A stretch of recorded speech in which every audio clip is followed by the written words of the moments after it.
Let's talk about the biggest developments in the recruiting world over the past week. That's what we do on this channel, and we are back at it again with a lot of action from the weekend. But before we get going, guys, do me a favor right now. Hit subscribe to the On3 Recruits channel. I'd appreciate it. All right, so we're going to start with Ohio State locking down Jeremiah Smith and Carnell Tate.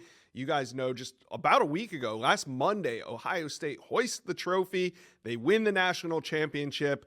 No time to celebrate because on Tuesday, they were already working on retaining some of the best players on that roster. We know, if you guys listen to this channel, there is no such thing as the transfer portal. So Ohio State top players, they were receiving some tampering, some good old tampering.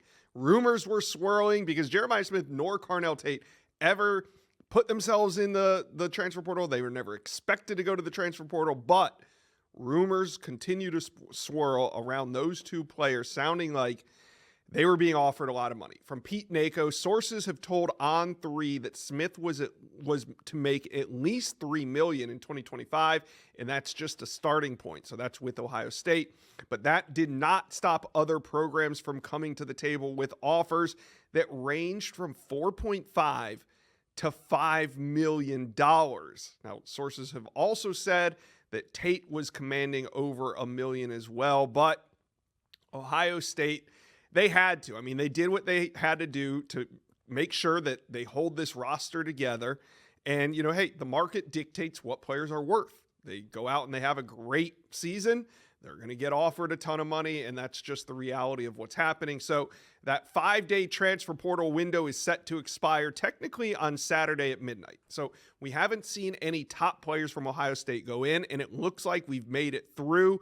But as you know, they only have to put in their intention, and then there's like a 48-hour, unless you're Tennessee, then it's like 148 hours. But there's a 48-hour window where you can put your name in. So what I'm saying is on Monday, maybe by Tuesday morning, officially we should know if Ohio State is out of the woods in terms of any top players hitting the portal. But the news coming out of Columbus this weekend is great if you're an Ohio State fan, especially if you like to watch Jeremiah Smith and Carnell Tate. All right. The next topic I want to talk about is Ducks host #1 wide receiver Chris Henry Jr. He is committed to Ohio State. He is saying all the right things, but he once again shows up in Eugene. And I think this is just an indication. I don't think anything major is going to take place this weekend with Chris Henry Jr. out in Eugene, but it shows you that Oregon, specifically Oregon, is not going anywhere in this recruitment. Other teams are trying to get involved, but it seems like Oregon of the bunch has the best chance at flipping maybe sometime down the road, long time down the road, Chris Henry Jr., who is solidly committed to Ohio State. But that wasn't it for Oregon. I mean, they had a bunch of #1 players at their position, not just wide receiver. They had #1 linebacker Tyler Atkinson on campus, #1 athlete Brandon Arrington. He too is from California. He was on campus. And #1 safety Blaine Bradford was also on campus. So just a huge weekend for Oregon. We're going to cover it on this channel probably tomorrow on the Wilt Fong Whip Around. Next big development over the weekend was Emmanuel Ihenacho locks in his first official visit.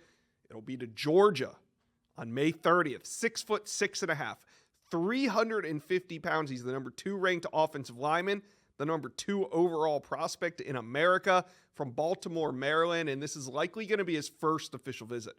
I think he'll take more in June, but locking in that Georgia date is significant because the Dogs, they're also heavily involved in #1 offensive tackle Jackson Cantwell. So you got #1 offensive tackle Cantwell, #2 offensive tackle Ihenacho locking in these visits. I think it's a great sign for the Dogs. I mean, maybe they'll land both. I think the odds are better that they land one of the two, but there's competition from everywhere. UF, Auburn, LSU, Texas A&M, they're just some of the teams that are involved in Ihenacho.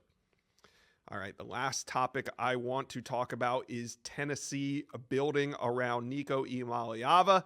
Now, Notre Dame offensive lineman this week, Sam Pendleton, he committed to the Vols following an official visit to Tennessee on Thursday. They were not letting the 6'4", 310-pound guard out of Knoxville without committing to the program. And for good reason. He's going to come in and compete for a starting job on that interior of the Tennessee offensive line that lost 2 starting guards from the program. So this is big because Pendleton started the first 7 games of the season at left guard for Notre Dame in 2024. He was replaced when an injured starter made his return, but there's a lot of confidence that he's going to come in and bolster this offensive line.